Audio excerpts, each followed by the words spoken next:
Genghis Khan lahir sekitar tahun 1162 dengan nama kecil Temujin, di tengah padang Mongol yang luas dan liar. Ia bukan anak raja, bukan juga pewaris kekuasaan besar, ia hanyalah anak dari seorang kepala suku kecil bernama Yesugei.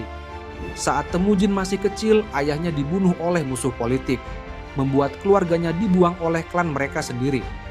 Ibu Temujin, Hoelun, harus membesarkan anak-anaknya dalam kondisi penuh kelaparan, penderitaan, dan ancaman binatang buas maupun manusia. Dalam dunia yang keras itu, Temujin belajar satu hal penting. Tidak ada yang bisa diandalkan selain kekuatan sendiri.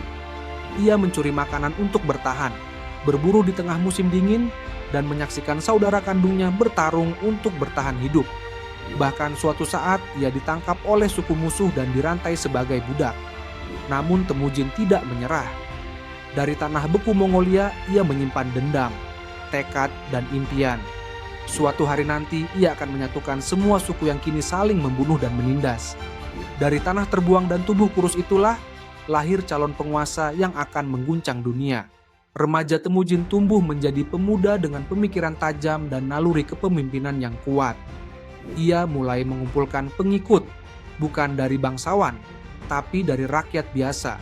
Budak pelarian, pemburu miskin, bahkan musuh yang ditaklukkannya, tapi ia beri tempat. Ia menawarkan satu hal yang tak pernah ditawarkan pemimpin Mongol sebelumnya. Kesetaraan berbasis kesetiaan, bukan darah biru. Namun jalannya tidak mulus. Teman masa kecilnya, Jamuka, yang dulu bersumpah setia sebagai saudara angkat, justru menjadi lawan paling sengit. Jamuka memimpin aliansi suku bangsawan untuk menghancurkan Temujin yang dianggap pengkhianat tradisi. Mereka bertarung dalam pertempuran brutal di Dalan Baljut. Temujin kalah telak dan ratusan tentaranya ditangkap serta disiksa oleh Jamuka. Tapi Temujin tidak gentar.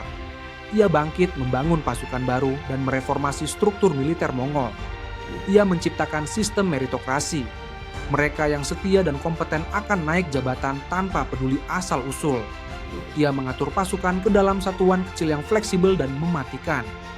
Dari abu kekalahan lahirlah kekuatan baru yang tak bisa dihentikan. Menyatukan Mongolia bukan perkara menebar janji damai. Itu berarti membasmi pengkhianatan dan mengukuhkan kekuasaan di atas mayat musuh. Setelah kekalahan di tangan Jamuka, Temujin kembali dengan strategi baru. Bukan hanya memperkuat militer, tapi juga menanamkan nilai kesetiaan mutlak. Ia menyusun ulang struktur suku menjadi sistem militer dengan satuan berjumlah kelipatan 10. Dari kelompok kecil hingga pasukan besar, dipimpin bukan berdasarkan keturunan, melainkan kecakapan. Inilah awal meritokrasi gaya Mongol yang brutal tapi efektif. Genghis Khan memerintahkan eksekusi terhadap para pemimpinnya dan memperbudak rakyatnya. Dalam pandangannya, kesatuan hanya mungkin terjadi jika setiap orang tunduk pada hukum yang sama, hukumnya. Namun, ia juga tahu kapan harus menggunakan diplomasi. Ia menikahkan adik dan putrinya kepada kepala suku saingan, menjadikan ikatan darah sebagai alat politik. Pada tahun 1216, di tepi sungai Onon, seluruh suku besar Mongolia berkumpul dan sepakat mengangkat Temujin sebagai Chinggis Khan, berarti penguasa segala manusia. Ia tak lagi milik satu klan, ia kini milik seluruh bangsa. Dari padang rumput yang dulu penuh pengkhianatan dan darah, kini berdiri seorang pria yang tak sekadar menguasai tanahnya, tapi juga menaklukkan mental bangsanya. Dan itu baru permulaan dari badai yang akan menggulung dunia. Telah menyatukan Mongol, Genghis Khan tidak membiarkan kekuatannya diam. Ia percaya dunia yang tercerai-berai harus dipaksa masuk ke dalam satu sistem hukum dan keteraturan yang ia ciptakan. Target pertamanya adalah dinasti Jin di Tiongkok Utara, yang dianggap lemah tapi arogan. Dengan strategi militer canggih, pasukannya menggunakan tipu daya, panah beracun, dan teknik pengepungan mutakhir yang mereka pelajari dari musuh. Kota demi kota jatuh, dan rakyatnya dijadikan pelajaran, tunduk atau mati. Namun ambisinya lebih luas dari daratan Tiongkok. Ketika Kekaisaran Khwarezmia membunuh delegasi dagangnya, Genghis Khan tidak mengirim surat protes. Ia mengirim 200.000 pasukan. Kota Otrar, Bukhara, Samarkand, semua diratakan. Kekejamannya memang legendaris, tapi ada logika keras di balik itu. Ia menghancurkan untuk membangun. Di wilayah yang ia taklukkan, ia menerapkan sistem pos terpadu, menjamin kebebasan beragama, melindungi pedagang, bahkan mengangkat ilmuwan dari berbagai bangsa sebagai penasihat. Jalur Sutra kembali hidup karena pasukannya menjamin keamanan. Ia memperkenalkan hukum tertulis seperti Yasa, yang mencakup semua aspek, dari hukuman mati bagi pemerkosa hingga larangan membunuh tanpa izin pemimpin. Namun dunia belum siap menghadapi penakluk yang bukan hanya menggunakan pedang, tapi juga sistem dan ideologi. Di Eropa, kabar tentang pasukan berkuda yang datang tanpa belas kasihan menyebar seperti horor. Di Asia Barat, kota-kota besar berubah jadi padang tandus. Dimanapun namanya disebut, bibir bergetar. Ia adalah badai tak berwajah. Menjelang akhir hidupnya, Genghis Khan telah melihat separuh dunia tunduk di bawah benderanya. Namun tak semua perjalanan penaklukan berjalan mulus. Dalam serangan ke Kekaisaran Tangut, sekutu lama yang membangkang, ia mengalami kecelakaan misterius. Beberapa sumber menyebut ia jatuh dari kuda. Lainnya mengatakan ia tewas oleh panah beracun. Bahkan ada legenda bahwa seorang putri musuh membunuhnya secara pribadi. Namun satu hal pasti, luka itu tidak menyembuh. Meski terluka, Genghis Khan tetap memimpin pertempuran. Ia menolak mati sebelum Tangut dihancurkan habis. Dalam sisa kekuatannya, ia memerintahkan genosida terhadap seluruh kota sebagai balas dendam.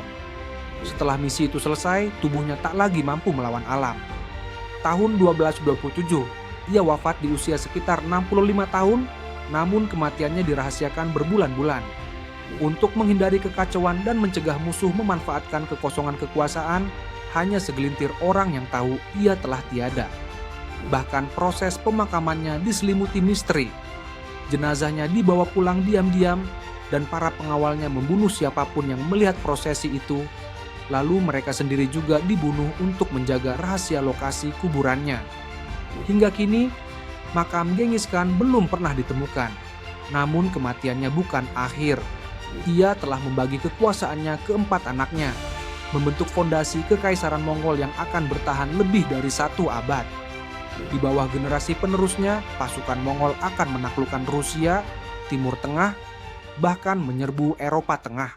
Genghis Khan telah tiada, tapi pengaruhnya masih mengalir di darah dunia. Ia bukan sekadar tokoh sejarah, ia adalah pelaku utama dalam perubahan peradaban global. Kekaisarannya yang membentang dari Laut Kaspia hingga Laut Jepang menyatukan lebih banyak wilayah dan bangsa daripada penakluk manapun dalam sejarah. Ia mempercepat pertukaran ilmu, budaya, dan teknologi antar bangsa yang sebelumnya terisolasi oleh konflik dan jarak. Namun warisan itu tidak netral. Di satu sisi, ia menciptakan stabilitas, sistem hukum, serta toleransi antaragama di wilayah yang luas. Di sisi lain, ia juga dikenal sebagai pembantai berjuta jiwa, perusak kota-kota bersejarah, dan pencipta trauma kolektif. Di Persia, ia dikenang sebagai iblis. Tapi di Mongolia, ia dipuja sebagai bapak bangsa. Bahkan dunia modern masih menelusuri jejaknya. Penelitian genetika menunjukkan bahwa hingga 16 juta pria di Asia Tengah membawa garis keturunannya.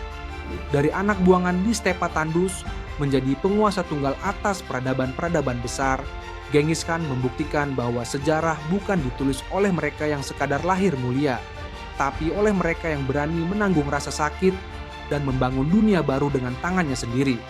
Meskipun tangan itu berlumur darah, jika kisah ini membuatmu berpikir, tersentuh, atau bahkan terinspirasi, jangan ragu untuk tekan tombol suka. Tinggalkan komentar tentang apa pelajaran yang paling kamu rasakan